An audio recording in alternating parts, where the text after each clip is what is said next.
코로나 사태로 여러분들이 많이 힘들어하는 줄로 생각됩니다.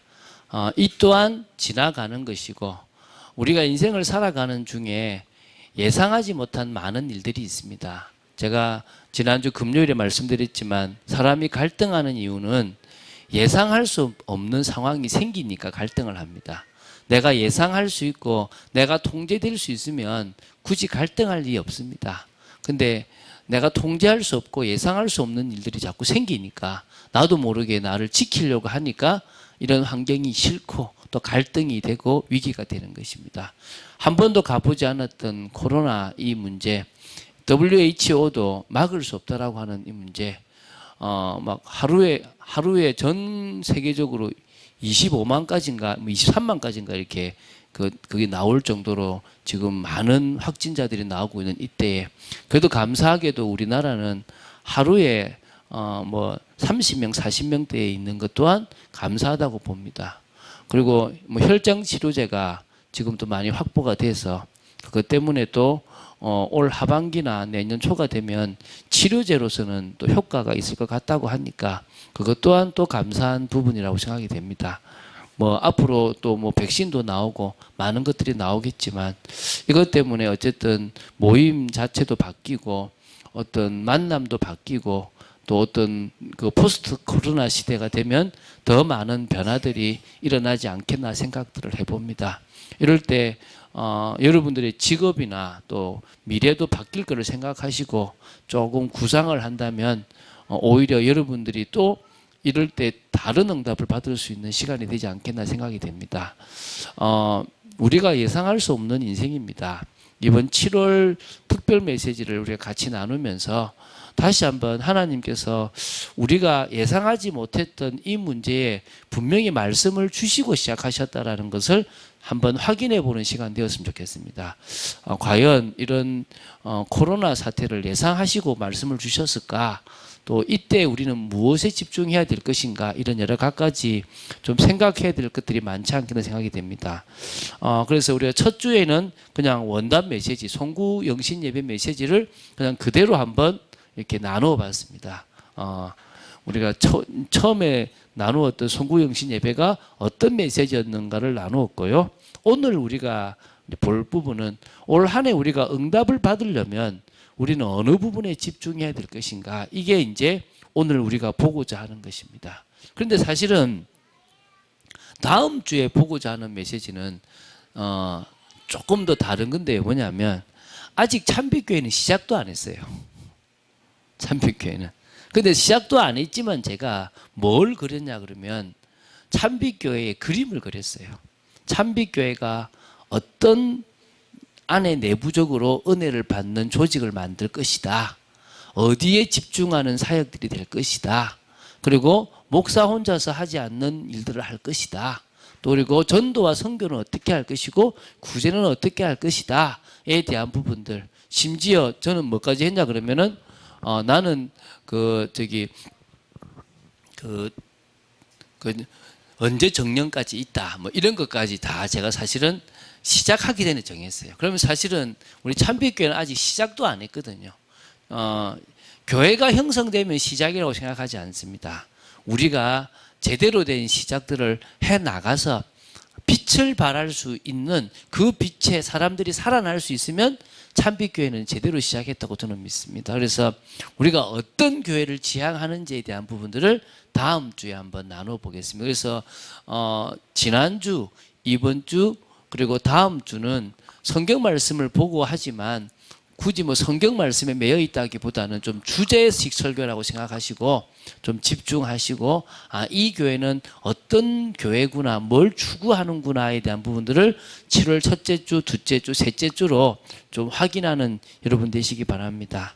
자, 그러면 오늘 제목은 참빛을 발하는 성도, 또 참빛을 발할 성도가 집중할 것이 무엇인가에 대한 부분입니다. 무엇에 집중하고 무엇에 우리가 방향 맞추고 어떤 일들을 중심으로 해야 될 것인가 이겁니다. 첫 번째는 참빛으로 충만하기 위한 집중을 해야 될 것이고요. 두 번째는 우리가 참빛을 발하기 위한 집중을 해야 될 것이고요. 세 번째는 참빛을 발하는 교회로 우리가 세워져야 되는데 그러기 위해서 집중이 돼야 됩니다. 그러니까 어떤 의미에서는 이 3번이 다음 주에 우리가 할 메시지에 또 조금 연결되어진다고 볼 수도 있겠죠. 그죠? 자, 그러면 첫 번째, 참빛으로 충만하기 위한 개인의 집중, 개인의 노력이 뭐냐는 거예요. 이건 어찌 보면 개인적인 겁니다. 2번도 개인적인 건데요. 세 가지 집중을 하면 된다 생각해요. 개인적으로 뭐 하면 되느냐면 영적 집중해야 된다. 개인적으로 말씀 집중해야 된다. 개인적으로 복음적 삶에 집중해야 된다. 이게 이제 우리가 올 한 해 방향 맞춘 겁니다. 그렇게 보니까 제가 정리를 하니까 올해 6개월 동안 메시지가 다 이 부분으로 나가고 있었더라는 거예요.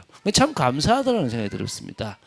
제가 뭐 이 방향을 의도적으로 막 맞추려고 하지 않지만 우리가 성경 인물을 쭉 봐 나가는 중에 이 영적 집중과 말씀 집중과 그러니까 복음적 삶의 집중에 방향 맞추고 살아왔다라는 거죠. 그럼 첫 번째 한번 보겠습니다. 영적 집중이죠. 영적 집중은 뭐냐? 가장 우선이 뭐냐면 삶의 주권을 주님께 드리는 시작을 하는 거예요. 여러분 나름대로 저는 딱 아침에 일어나면 스마트폰으로 시계를 봅니다. 그리고 카톡에 누가 왔는지를 확인합니다. 그리고 이제 기도를 하면서 바로 이제 새벽 기도를 준비하는데요. 우리 자녀들은 제가 보니까 딱 일어나자마자 스마트폰으로 뭐 페이스북이나 페메라 그러죠. 그걸 확인하면서 막 검색을 시작해요. 어떤 의미에서는 저도 그걸 보지만은 시작이 이제 뭐냐면 어떻게 어젯밤에 있었는지를 두고 하나님 앞에 내 인생을 뭐 하는 겁니까? 맡기는 시작을 하게 되는 겁니다. 그 뭘 맡기죠? 주권을 드리는 시간인 겁니다. 그게 무슨 시간이 되는 겁니까? 예배를 드리는 시간이에요. 예배. 예배를 드리는 시간이 우리 삶의 가장 우선에 있어야 된다고 믿습니다. 믿습니까? 그래서 먼저 긴 예배, 한참 되는 예배를 생각하지 않으셔도 돼요. 어떤 예배요? 짧은 예배라도 괜찮아요. 그냥 30초 기도라도 괜찮고요. 1분, 3분, 10분 뭐 길면 좋겠지만 그 짧은 시간에 뭘 드립니까? 오늘도 내 인생의 주인은 주님이십니다. 오늘도 저는 주님이 원하시는 인생을 살아가고 싶습니다. 라는 고백을 시작하는 게 영적 집중의 시작입니다. 믿습니까? 그래서 여러분 고백하십시오. 이게 상당히 좀 중요한데요. 물론 나중에도 나오겠지만 사람마다 자신을 참 보기 어려워요. 뭐냐면 내가 일을 하고 막 인생을 살아가는데 내가 주인이고 내가 원하고 있는 것을 열심히 해나가고 있다는 사실을 잘 모를 때가 많아요. 이거 이해되십니까? 목회자들도요. 열심히 주를 위해서 하는 것처럼 보이는데 자기 목회를 할 때가 있다는 거예요. 내가 원하는 어떤 뭔가를 그리고 있을 때가 있다는 거예요. 근데 그게 안 되면 또 갈등하고 또 그걸 위해서 열심히 하기도 따고 노력하는 부분들이 있다는 거예요. 틀렸다 맞다를 떠나가지고 그것이 지금까지는 하나님과 그냥 소 뒷걸음치는 것처럼 방향을 잘 맞춘 사람은 그래도 응답 받았어요. 그런데 안 맞춘 사람들은 가다가 이제 어려움을 많이 당하는 거죠. 저와 여러분은 뭐 해야 됩니까? 시작부터 뭐 하는 겁니까? 우리는 당신의 것입니다. 주님의 것입니다.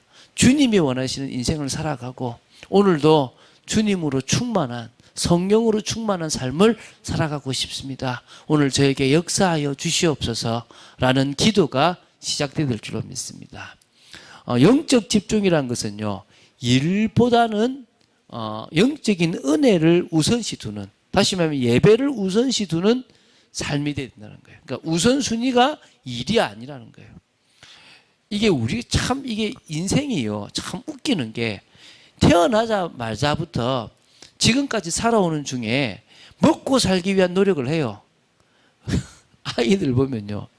먹는 데는 기가 차잖아요. 왜 웁니까? 배고파 울어요. 왜 웁니까? 불편해서 울어요. 왜 웁니까? 잠이 와서 울어요. 왜 웁니까?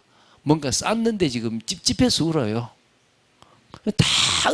다 육신적인 거, 육신적인 거. 어릴 때부터 살아가는 인생 자체가 다 뭐죠? 육신적인 거예요. 그러다 보니까 우리도 모르게 일이 돼요. 그 제가 할머니들 얘기 맞죠? 그 자주 하잖아요. 할머니들 찾아가서 제가 할머니 예수 믿으세요 막 이야기하면요, 할머니들 다 몰라, 내가 나이가 몇 살인데 그걸 알겠어 막 이래요. 그런데요, 이 할머니들이 다 알아요.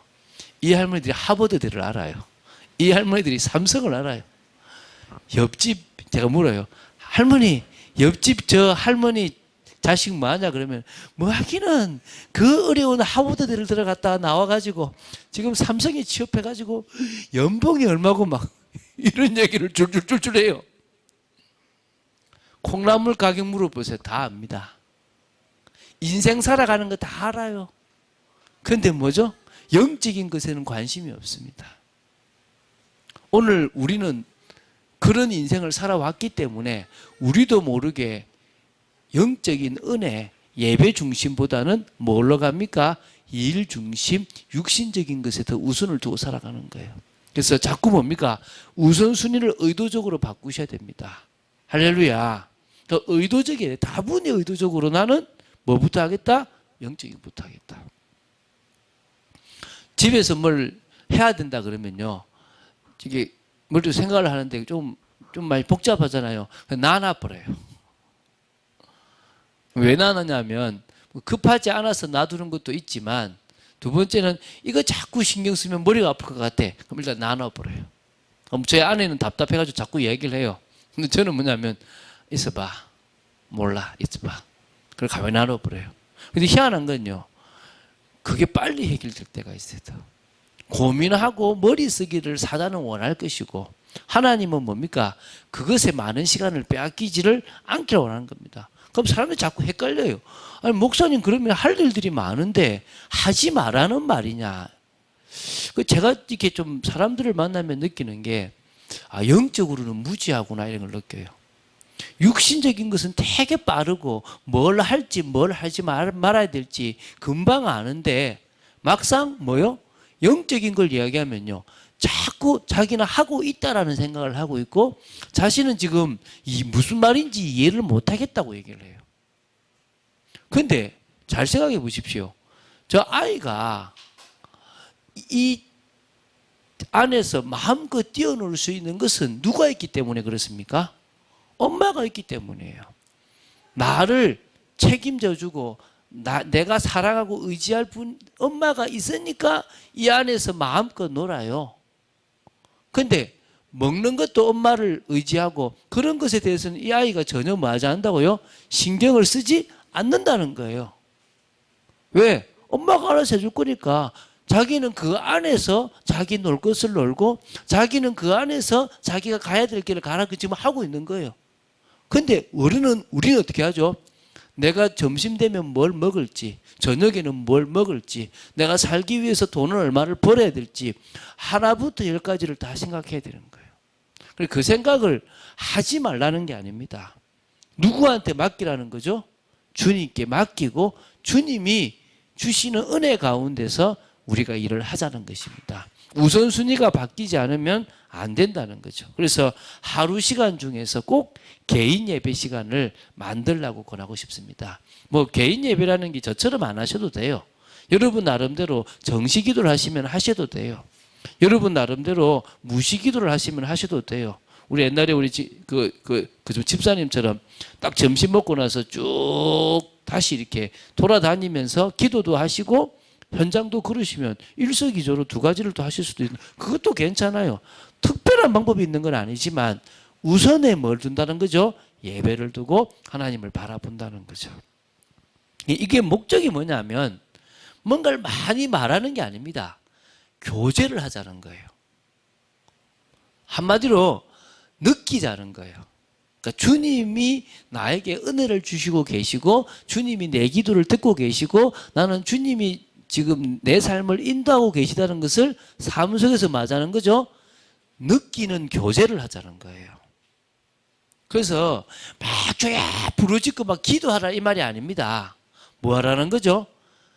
아무 말이 없어도 돼요. 그냥 가만히 주야라고 불러도 돼요. 그냥 평안함을 누려도 된다는 거예요. 여러분 저기 한강에서 1년에 한 번씩 어떤 대회가 펼쳐지는 줄 아시죠? 멍 때리는 대회가 있어요. 멍 때리는 대회. 누가 오래 멍 때리는가? 여러분, 그 멍 때리는 게 되게 좋다네요. 그래가지고 연예인 중에 한 명이 1등 했는가 그랬던 제가 알고 있는데, 멍 때리, 그러니까 뇌파가 진짜 아무것도 없을 만큼 잠잠해질 수 있으면 그걸로서 가장 최고라 그러잖아요. 그런 묵상을 해보세요. 세상 깨 때문에 머리 아플지 말고, 저도 사실은 기도를 하고 있으면요, 묵상을 가만히 하고 있으면 머리가 복잡해. 뭐 있죠? 갑자기 이 생각도 올라. 갑자기 화나는 남편 생각이 나고, 마누라 생각이 나고, 막 또 어떤 사건이 생각이 나고, 막 복잡해져요. 근데 이런 생각들을 하다가, 아이고, 이러고 있는데 내가 묵상 안 해야지 하지 말고요, 이걸 여러분이 하고 있는 고민이라고 생각을 하셔야 돼요. 그걸 누구한테 가지고 가라고요? 주님께 가지고 가시는 거예요. 하나님, 내가 지금 내 머릿속에 지금 이 분노가 있네요. 아, 내 머릿속에 지금 욕심이 있네요. 아, 내 머릿속에 동기가 있네요. 이런 걸 말하는 거죠. 묵상하면서 알라는 거예요. 하나님과 나와의 막힌 게 무엇인지를 묵상하면서 찾으라는 거예요. 어찌 보면 누가 그래요. 나는 하나님께 기도했는데 답이 없대요. 답이 없을 수밖에 없어요. 왜 없냐 그러면 막힌 게 너무 많아서 그래요. 막힌 게 많으면 내가 왜 이렇습니까? 라고 하는데, 하나님은 사실은 당신의 방식으로 답을 주는데 그 음성이 그 사람들에게는 들린다 안 들린다? 안 들린다는 거예요. 근데 뭐 해보면 됩니까? 가만히 묵상을 해봐요. 가만히 묵상을 하고 있으면요, 여러분 잡생각이 많이 든다는 거예요. 그 잡생각들을 찾아가 보면 여러분이 지금 뭐에 지금 매여 있고 뭐에 속고 있는지를 알아요. 그걸 누구한테 내라고요? 주님께 내고, 하나님, 내가 이 부분에서도 말씀으로 다 붙기를 원합니다. 내가 이것에 매여서 은혜가 안 되네요. 내가 이것에 매여서 주님의 일을 집중할 수 없네요라는 것을 여러분이 볼 수 있으면 된다는 거예요. 그러면 예배와 기도가 삶의 중심이 돼요. 그러면서 뭐가 되냐 그러면 성령 충만함으로 들어가시는 거예요. 그러니까 그냥 기도만 하면 성령 충만이 된다고 생각을 해요. 근데 안 돼요. 왜 안 되냐면 여러분이 복잡하면 안 된다는 거야. 여러분 생각이 복잡하고 여러 개 걸리는 게 있으면 하나님의 말씀을 들을 수 있는 귀가 있다 없다? 없다는 거예요. 그러니까 올 한 해 영적 집중이라는 말은 하나님과 나 사이에 막힌 것들을 알고 내려놓아서 진짜 끝까지 집중해 보는 거예요. 할렐루야. 이걸 해보시라니까요. 그래서 묵상할 때 딴 생각이 많이 들면 다음 주에 다음 집중할 때도 또 계속 묵상하면서 그 생각들을 자꾸 기도로 고백하세요. 하나님, 이 문제에 똑같은 반복되는 게 있을 거예요. 또 묵상할 때마다 또 떠오르는 생각이 있을 거예요. 예를 들면 우리 요새 그 집사님이 보험을 알아본다는데, 만약에 묵상을 하는데 이 보험이 좋을까 저 보험이 좋을까 이러면 나도 모르게 자꾸 거기에 뭐 하는 거죠? 매여 있는 거예요. 빨리 결정해야 이 생각이 난다 안 난다? 안 난다는 거예요. 쉽게 말하면 우리가 뭔가를 큰 일을 두고 있으면 된다 안 된다? 안 된다는 거예요. 자, 두 번째는 그러면 이제 말씀 집중이죠. 그러면요, 여러분이 지금 무엇에 고민하고 있는지를 알면 궁극적으로 하나님의 음성을 들을 수가 있어요. 이해가 되십니까? 그러니까 결국은 말씀 집중의 목적은 뭘 듣기 위한 겁니까? 하나님의 음성을 듣기 위한 거예요. 많은 사람들이 하나님이 말하시는 방법과 자신이 듣는 방법이 달라서 못 알아들어요. 그러니까 자신은 이런 식으로 하나님의 말씀을 알아들으려고 하는데, 하나님은 어떨 때는 목회자를 통해서, 어떨 때는 신앙 양심으로, 어떨 때는 설교할 때 말씀했는데 그냥 나는 그것에 관심 없이 지나가 버릴 때가 많다는 거예요. 그래서 사실은 하나님의 음성을 듣는 방법을 알아야 돼요. 물론 그 음성을 잘 들으려 그러면 먼저 전제 조건이 여러분이 말씀으로 많이 확립돼 있어야 돼요. 쉽게 생각하면 영어 단어를 많이 아는 사람은 영어를 알아듣기가 쉬워요. 영어라는 건 아는데 단어를 모르면 무슨 말 하는지 모르잖아요. 그럼 내가 성경의 교리를 알고, 내가 성경 지식을 알고 풍성한 기초를 알면 주님이 A를 말할 때 A 그대로 받아들일 수가 있다는 거예요. 그런데 내가 세상 지식이 많고 성경에 대한 것이 오해되어 있다면 하나님은 A를 말하는데 나는 B로 알아듣든지 전혀 무슨 말인지 못 알아들을 때가 있다는 거예요. 이건 상당히 중요한 거죠, 지금 이 얘기가. 그러니까 집중이라는 것의 근본을 좀 찾아가 보자는 거예요. 왜 집중합니까? 하나님으로 충만하기 위한 집중이고 막힌 걸 뚫기 위한 집중이에요. 그러면 가장 중요한 건 말씀이라는 거예요. 그 말씀을 하나님이 그대로 하실 수 있도록 내가 듣는 방법이 필요하죠. 기록된 말씀을 보면서 하나님의 음성을 들을 수 있으면 최고 좋아요. 선포되는 말씀을 들으면서 하나님의 음성을 들을 수 있으면 좋아요. 그런데 그러려고 그러면 잘 어렵잖아요, 바로. 그러니까 뭐 하느냐? 묵상하는 거예요, 말씀을. 오늘 이번 주에 이 말씀을 주셨는데 하나님 저한테 주신 의도가 무엇입니까? 저는 이곳에서 무엇을 깨달아야 됩니까? 이런 시간들을 말씀을 가지고 묵상하는 거예요. 요한복음 8장 12절 이 말씀 하나 가지고도 나는 세상의 빛이니 나를 따르는 자는 어둠에 다니지 아니하고, 당연히 예수님이 당연히 빛이구나. 예수님을 따라가는 삶, 내가 어둠에 있지 않기 위해서 예수님을 따라가는 삶이 있을 때 나는 생명의 빛을 얻게 되는구나. 그때 내가 빛으로 충만하구나. 이런 말씀을 계속 묵상하고 있고 생각하면 또 다른 말씀을 통해서 생명의 빛이 어떤 것이고 예수님을 따라가는 삶이 무엇인지를 알게 된다는 거예요. 이해가 되십니까? 그래서요, 그것에 대해서 또 어떻게 하냐면요, 성령의 내적인 증거와 외적인 증거를 봐야 돼요. 성령이요, 내적으로 그 말씀이 맞는지 안 맞는지 평안함이나 여러 개로 확증을 줘요. 또 외부적으로 목사님의 메시지나 또 여러 방법으로 또 외적인 증거를 주시기도 한다는 거예요. 이것까지 확인해 보면 하나님의 음성을 잘 들을 수 있다는 거예요. 그럼 말씀으로 충만하면 뭐 충만하겠습니까? 말씀 집중하면 믿음 충만해진다는 거예요. 이게 어릴 때부터 사실 가르쳐 봐야 되는데 사실 참 쉽지 않은 거라는 거예요. 세 번째, 그러면서 우리는 삶을 살아가잖아요. 이익되는 삶이 아니라 나를 위한 삶이 아니라 무슨 삶이라고요? 복음적 삶에 집중해 보라는 거예요. 그 삶을 자꾸 집중해 볼수록 하나님이 지혜를 주신다는 걸 알게 돼요. 그러니까 삶의 목적과 방향을 어디다 맞추라는 거예요? 복음적인 삶에 맞추는 거예요. 우리가 쉽게 이런 말을 하잖아요. 일본 사람들은 복음은 없는데 복음적인 삶은 된다. 최소한 남을 배려하는 삶은 된다. 그런데 우리 한국 기독교인들은 복음은 가지고 있는데 복음적인 삶은 되지 않는다라고 이렇게 우리 쉽게 얘기를 하거든요. 저는 맞다고 생각이 돼요. 복음을 가지고 있는데 삶이 변하지 않는 사람들이 있다는 거예요. 그게 구원과 관계되는지 안 되는지 저는 정확하게 잘 말씀드릴 수 없지만 이 땅에서의 응답은 없고 이 땅에서 하나님의 능력을 드러내기로는 어려울 수 있다는 거예요. 그래서 우리는 뭐합니까? 복음적 삶을 살아갈 필요가 있다는 거죠. 그게 참빛으로 충만하는 방법이라는 거예요. 한마디로 영적 중심이 있고 말씀 중심이 있어서 우리가 그게 삶으로까지 이어지면 제대로 된 영적 중심이고 말씀 중심이라는 거예요. 그 자꾸 얘기하잖아요. 이익이 아니다. 복음에 유익된 것이다. 그러니까 여러분 당장 이익을 추구하지 마세요. 제가 이익을 추구하면 성도들을 자꾸 우리 교회, 어떤 사람들을 자꾸 우리 교회로 데리고 오려고 노력했겠죠. 그런데 어떤 사람은 당신은 와야 되겠다 이런 사람도 있지만 그거는 그 사람을 봤을 때 얘기하지 복음에 유익한 방법으로 얘기하지 제 이익을 위해서 우리 교회로 오라고 소리 안 한다는 거예요.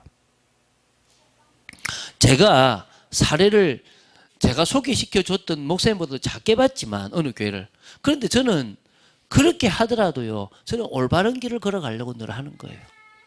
왜? 그게 나한테 안 중요한 거예요. 내 지금 당장의 이익보다는 복음의 유익을 위해서 가겠다는 겁니다. 할렐루야. 두 번째는 뭐합니까? 내 뜻, 내가 생각하는 어떤 인생의 방향이 아니고 뭡니까? 주님의 뜻과 언약을 이루는 삶을 자꾸 살아가라는 거예요. 이해가 되시죠? 그죠? 그러려고 하니까 편한 삶이 아니라 힘들고 고난이 와도 평안한 삶을 살아가는 거예요. 내 마음에 진정으로 평강이 있는 삶을 살아가는 겁니다. 한마디로 요한복음 8장 12절 오늘 말씀처럼 매일매일 주님을 따라가는 삶이에요. 매일매일 주님께 붙잡힌 바 됨을 살아가는 겁니다. 그때 우리는 생명의 빛을 얻게 되고 그때 우리는 축복의 삶을 살아가게 되어 있다는 겁니다. 자, 그래서 참빛으로 충만하기 위한 집중을 우리는 시작하는 겁니다. 두 번째는요, 참빛을 발하기 위한 집중도 하는 겁니다. 올 한 해 이걸 한번 해보세요. 그러니까 영적 집중, 말씀 집중, 복음적 삶에 집중하면 그게 나한테 복음으로 그러니까 참빛으로 충만해지는 거잖아요. 그러면 이제 기도 집중, 기능 집중, 현장 집중이라는 단어를 생각해 보면 참빛을 발하는 집중이 되어지는 거예요. 참빛을 발하기 위한 것이 되어지는 거예요. 쉽게 얘기하면 영적 집중과 같은 얘기처럼 보이지만 우리가 삶을 살아가잖아요. 이제 드러나야 되잖아요.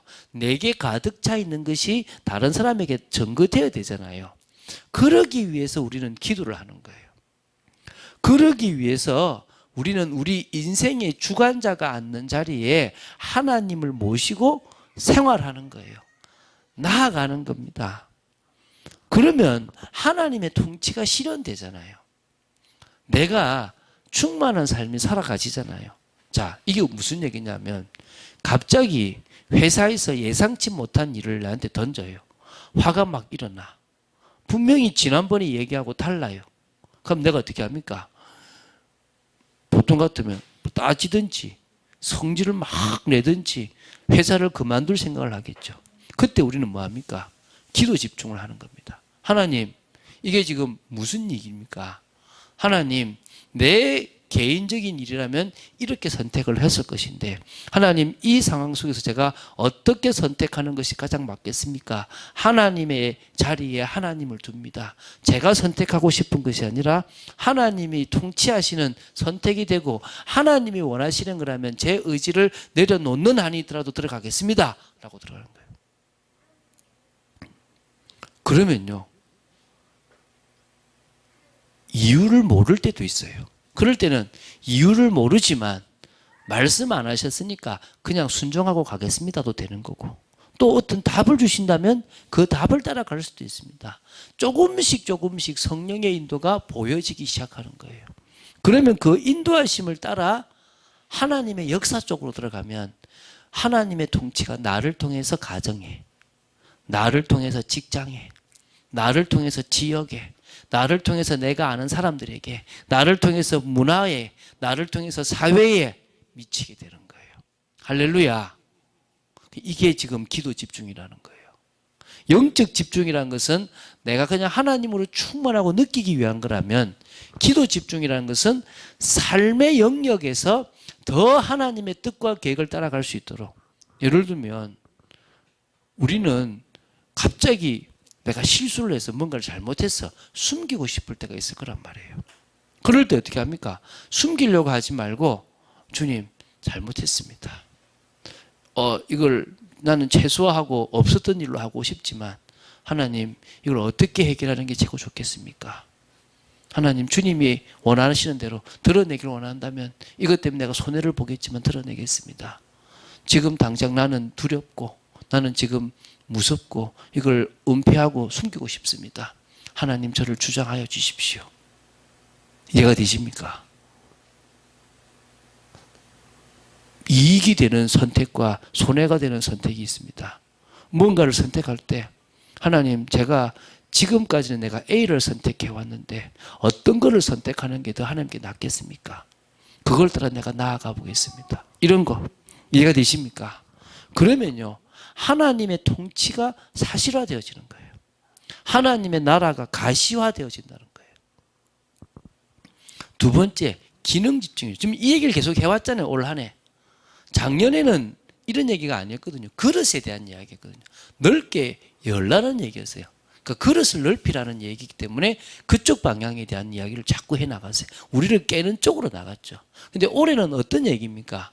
빛을 발하고 빛을 전하는 이야기는, 그러다 보니까 내가 빛으로 충만하기 위한 부분으로 지금 말씀이 가고 있다는 거예요.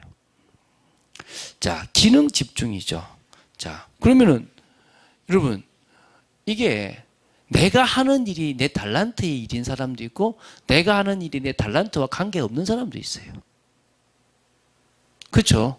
저는 목사와 관계 없어 보였는데, 왜냐하면요, 저는 되게 사실은 이렇게 억세잖아요. 또 싸움도 잘하고 막 이렇잖아요. 그러니까 저는 사실은 목사가 될 만한 자질이 없는 줄 알았는데, 남을 도와주는 게 기쁜 이 마음이 목회자의 마음인 거야. 그래서 내가 나는 보니까 목회자를 하라고 하나님이 준비를 시켰구나. 그런 달란트와 재능과 그런 마음을 주셨구나가 되더라는 거예요. 그걸 제가 계속 뭐합니까? 개발하잖아요. 기도하면서. 그러니까 제가 어떤 목회를 하게 되냐 그러면, 저도 사람들을 말로 때리기도 하는데요, 그 사람을 이해하고 도와주는 사역을 하고 있더라는 거예요. 목회자들을 도와주는 사역을 하고 있고 중직자들을 도와주는 사역들을 하고 있더라는 거예요. 그렇잖아요. 그죠? 그러니까 어찌 보면 기도 속에 있으면 자신이 보이고, 자신이 보이면 자신 속에 있는 달란트와 재능이 드러나는 거예요. 그림을 잘 그린다. 음악을 잘한다. 자기는 남과의 관계를 잘한다. 뭔가 하나를 잘한다. 이런 게 있을 거 아닙니까? 그걸로 뭘 만들어 보라고요? 작품을 만들어 보라는 거예요. 여러분, 이 작품이라는 게 다른 게 아니라 소통할 수 있는, 사람들과 소통할 수 있고 자신의 계속 그걸 개발해서 조금 더 나은 열매를 맺어가라 이거겠죠. 그걸 시작해 보라는 거예요. 그걸 하다 보면요, 자신에게 맞는 최고의 방법들을 알게 될 거 아닙니까? 저는 좀 찾았어요. 조금 더 찾으려고 합니다. 저는 좀 공부를 좀 해야 되겠다 생각도 좀 들고요. 사실 우리 박 목사님이 자꾸 공부에 대한 얘기를 할 때마다 저는 아이고 내가 이 나이에 했는데, 이 나이가 아니고 더 늙어도 해야 될 거라 생각이 들어요. 어떤 의미에서 어떤 공부를 어떻게 하는 게 좋을까, 이런 부분들에 대해서 제가 지금 기도하고 있거든요.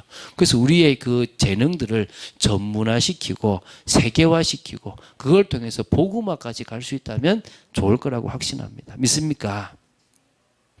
그리고 이제 현장 집중이죠. 기능 집중과 현장 집중은 똑같이 직장 현장이나 여러 현장에서 하는 거지만 방향이 달라요. 나를 위한 재능을 개발하는 것은 기능 집중이라 그러면 뭡니까? 현장 집중은 그 현장에, 그 직장에 있는 다른 사람의 조금의 관심과 눈을 돌리는 거예요. 이해가 되십니까? 매일 똑같이 있는 사람들, 뭐 저희 아내도 보면 매일 같은 사람이 있어요.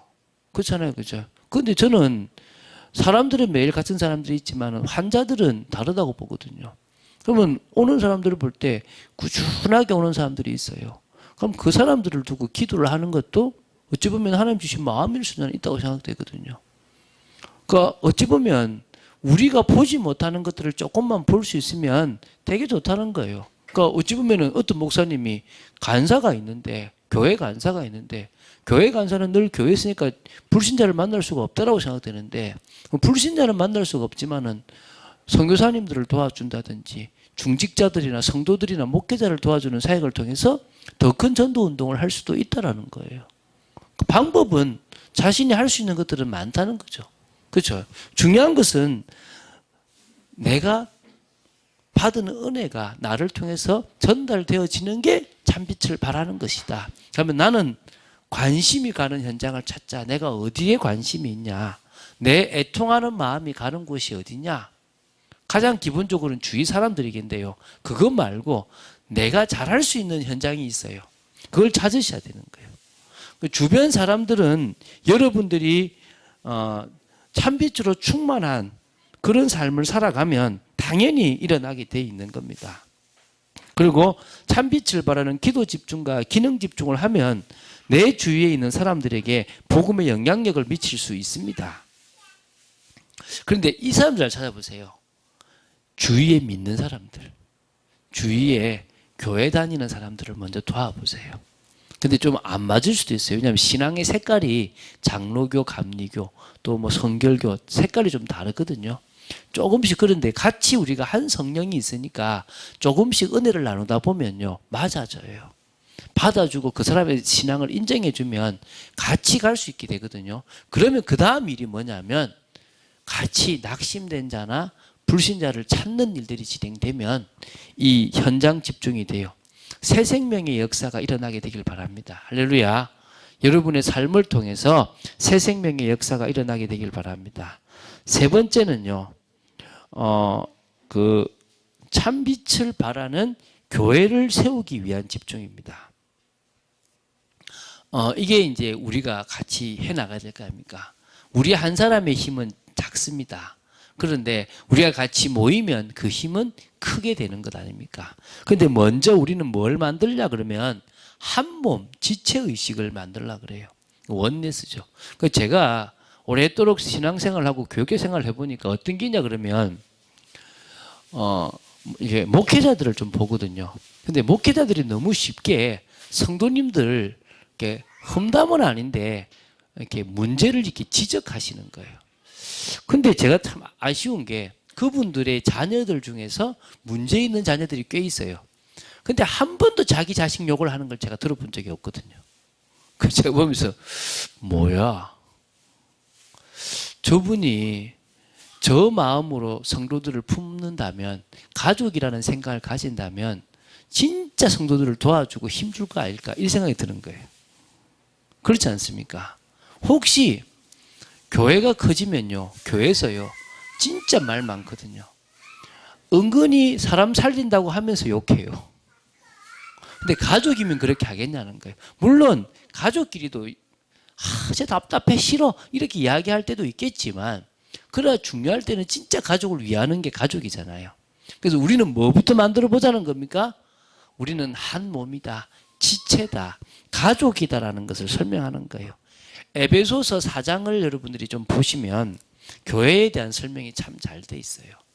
우리는 한 소망 안에서 한 성령의 역사로 한 믿음을 가지고 있고요, 한 세례도 받았고 하나의 축복을 누리고 있습니다. 믿습니까? 우리는 한 소망을 가지고 있고 한 성령 안에 있어요. 그 말은 한 믿음이라는 거지. 하나라는 거예요. 하나라는 거. 그렇잖아요. 우리는 한 방향을 가지고 있다는 거예요. 이게 중요한 거잖아요. 다시 말하면요, 손의 역할을 하는 사람이 있겠고, 발의 역할을 하는 사람이 있겠고, 말의 역할을 하는 사람이 있겠고, 또 내장의 역할을 하는 사람들도 있을 거고, 다 다양할 것입니다. 그러나 그걸 통해서 우리는 뭘 이루는 겁니까? 그리스도의 몸을 세워 나가는 겁니다. 그게 원리스잖아요. 각각 직분이 다르고 방향이 다르지만 우리는 하나를 이룰 수 있다고 생각되거든요. 근데 이게 우리끼리만 잘하자는 게 아닙니다. 예를 들면 저는요, 앞으로 우리 교회에 중직자들도 올 거고 많은 사람들이 올 건데, 이 마인드 모르고 막 열심히 일하는 걸 원치 않아요. 저는 그래도 우리 박 목사님은 저하고 오래 있었기 때문에 이 마인드를 이해하거든요. 그렇지만 그러나 더 이 마인드를 이해하도록 시간을 주고 기다려주는 거예요. 다 마찬가지고. 그래서 우리 교회는 그런 시스템을 만들어야 돼요.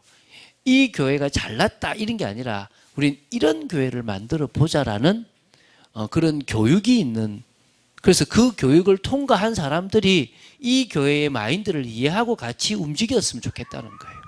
믿습니까? 그래서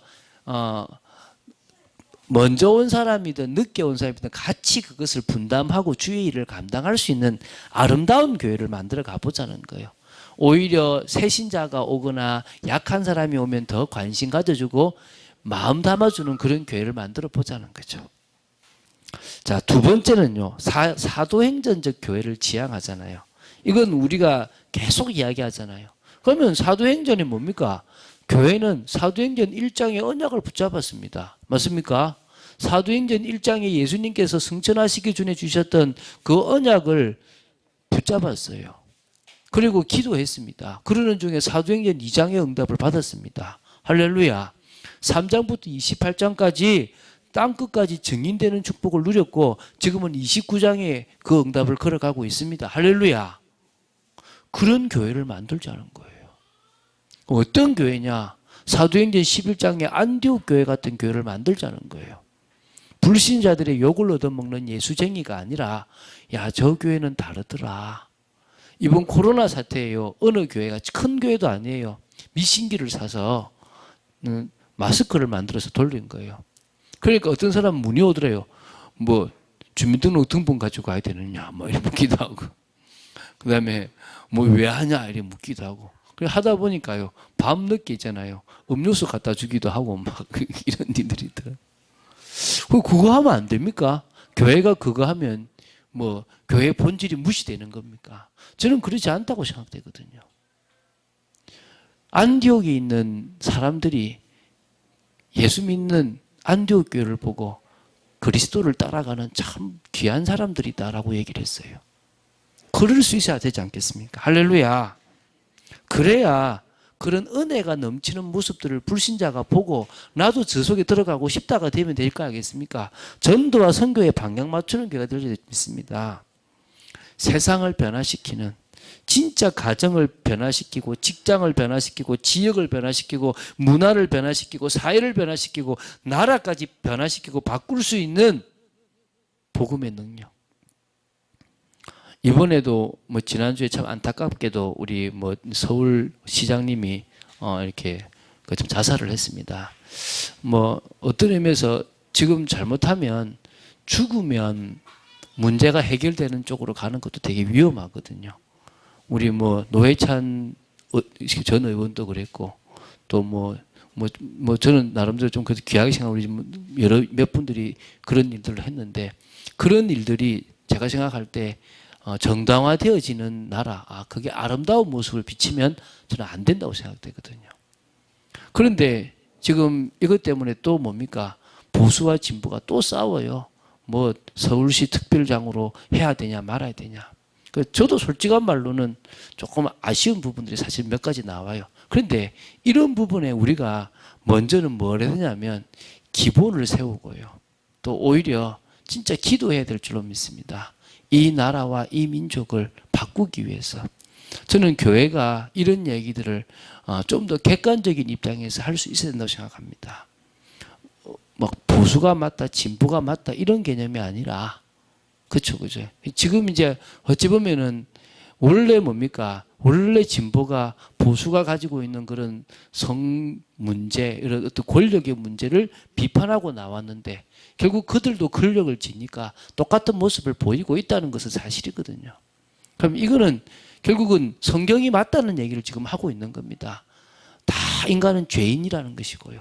인간은 다 결국은 타락할 수밖에 없는 존재입니다. 그럼 목회자도 타락하잖아요. 목사도 결국은 성추행하고 목사도 물질 비리 일으키고 있는 것 아닙니까? 이런 것에서 무엇이 맞고 틀렸다 이런 개념이 아니라 좀 더 복음의 관점으로 설명하고 바꿔 나갈 수 있어야 되지 않겠나 생각이 됩니다.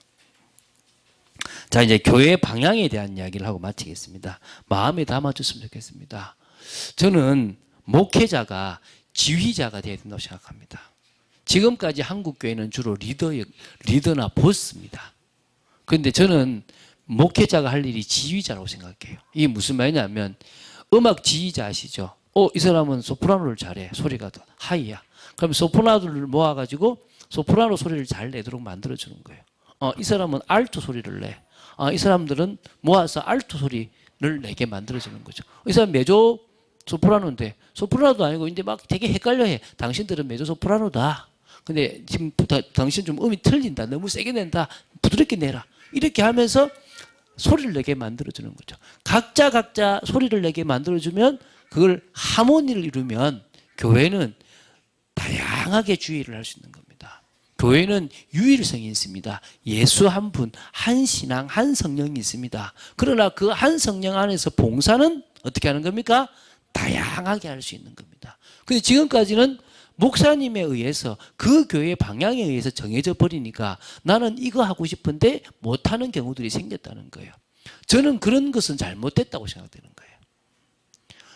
하나님이 네 마음에 주신 소원이 뭐냐? 빌립보서 2장 13절에 네 속에 소원을 두고 행하시는데 너는 어디에 마음이 있냐? 그걸 찾아봐라. 그걸 위해서 우리 교회에 이런 여러 봉사팀을 만들려고 한다. 있으면 들어가고 없으면 너희도 만들어봐라. 그래서 같이 각자의 주신 소원을 가지고 조직을 만들고 그 조직을 가지고 영광 돌려보는 인생을 살아가 보자. 그런 교회를 만들어 가보자. 이게 참빛교회예요. 믿습니까? 두 번째는 후대입니다. 후대. 저는 이제 우리가 하반기부터 개청사역이 시작될 것인데요. 작은 시작이 되고 힘없는 시작이 될지 모르지만 큰 그림을 가지고 시작하자는 겁니다. 할렐루야. 이들 속에 경제인이 나오고 이들 속에 정치인이 나올 것이고 이들 속에 목회자가 나올 거라고 생각하고 우리는 키워나가자는 겁니다. 그래서 우리 이제 박 목사님이 이 전체에 좀 중심이 되어져서 또 마음도 담고 개청 전체에 대한 마인드인데 이게 대해서요 목회자와 담임 목사와 한 어떤 마음이 안 되면 어려운 거거든요. 저는 할 수 있다고 믿습니다. 같이 갈 거라고 믿습니다. 세 번째는요, 세상과 소통되고 지역과 소통되는 교회를 만들려고 그래요. 할렐루야. 우리는 치유사역 하고 싶어요. 저는 우리 교회에 할 수 있으면요, 치유 집회 같은 것도 하고 싶어요. 전문인 엘리트들은 어떻게 도울 것인가에 대한 부분도 만들고 싶고요. 구제 사역도 하고 싶고, 복지 사역도 하고 싶어요. 다민족 사역도 하고 싶고요. 문화 사역도 하고 싶습니다. 할렐루야. 온누리 교회가 얼마나 많은 것들을 했습니까? 그 큰 교회만큼은 못해도 우리가 할 수 있는 부분들을 해나가고 싶다는 거예요. 그리고요, 저는요, 플랫폼 선교를 하고 싶습니다. 플랫폼 선교. 제가 할 수 있는 선교가 있거든요. 저는요, 선교사님, 얘기하잖아요. 선교사님, 저, 나라에 있는 컴퓨터를 한국에서 고쳐줍니다. 뭘로요? 원격 제어로. 프로그램도 깔아주고, 원하는 거 구해주고, 또 성경에 관계된 것도 구해주고, 해줍니다. 이유가 뭐 때문입니까? 그분들은 잘 못하니까. 나는 할 수 있으니까. 저는요, 예를 들면은 말레이시아 선교사님이 있다. 근데 이분이 말레이시아어를 잘한다. 근데 이분이 지금 SNS나 이런 걸 못해가지고 자료를 못 만든다. 그럼 그분이 한국 들어왔을 때 우리 교회에서 만들어주고 싶어요. 그분의 그 유튜브 채널을 관리해주는, 저는 그것도 할 수 있다고 생각됩니다. 그거 하면 선교하는 거잖아요. 그렇잖아요. 그죠? 그러면 말레이시아어, 영어, 일본어, 중국어, 스페니쉬어 이런 언어로 된 여러 자료들을 있으면 있는 걸 가지고 오고 없으면은 만들어 가지고 그 언어를 보관하고 있으면 그 언어에 있는 사람들을 도와줄 수 있는 거 아닙니까? 얼마나 많은 일들을 할 수 있겠습니까? 가지 않아도 돼요. 가지 않아도 된다니까요. 만약에 간호사들이나 의사가 여기서 물품들을 조금씩 모아서 필요한 나라에 보내줄 수 있다. 그래서 사용 방법적인 것을 유튜브에서 알려줘서 목회자, 선교사님들이 알게끔 만들어준다. 그럼 얼마나 좋은 겁니까? 특별하게 의료법에 위배되지 않는 차원에서 할 수 있으면 할 수 있는 일이 얼마나 많습니까? 저는 이런 일들을 플랫폼 선교를 하고 싶다는 거예요. 자, 결론 맺겠습니다. 본론 인생으로 들어갑시다. 본론 사역을 합시다. 아직 참빛교회는 시작도 안 했습니다. 올해 그 모습을 갖추고 싶습니다. 조직도 갖추고 규모도 갖추고 싶습니다. 제자를 찾아 세우는 본론 인생, 본론 사역, 그 일들을 우리는 하고 싶습니다. 그래야 언약을 성취하는 결론 인생, 결론 사역으로 가지 않겠습니까? 믿습니까? 우리 지금 서론을 넘고 싶습니다. 이 서론을 잘 넘으면 본론 사역, 본론 인생으로 갈 줄로 믿습니다. 그런 축복 누린 여러분 되시기를 주 예수 그리스도 이름으로 축원드립니다. 주는 그리스도시요 살아계신 하나님의 아들이심을 고백합니다. 저희들이 오늘 7월 특별 메시지 두 번째 시간으로 참빛을 발하기 위해서 우리가 집중해야 될 것들을 나누었습니다. 정말 아버지 하나님 영적 집중, 말씀 집중, 복음적 삶에 집중하는 중에 우리가 참빛으로 충만해지는 은혜가 있게 되기를 간절히 소원합니다. 기도 집중, 기능 집중, 현장 집중을 통해서 참빛을 발하는 그런 사실적인 그런 일들이 일어나게 되기를 간절히 소원합니다. 교회를 향한 하나님의 사실적인 응답이 있게 되기를 간절히 소원합니다. 역사하여 주시옵소서. 주 예수 그리스도 이름으로 기도드립니다. 아멘.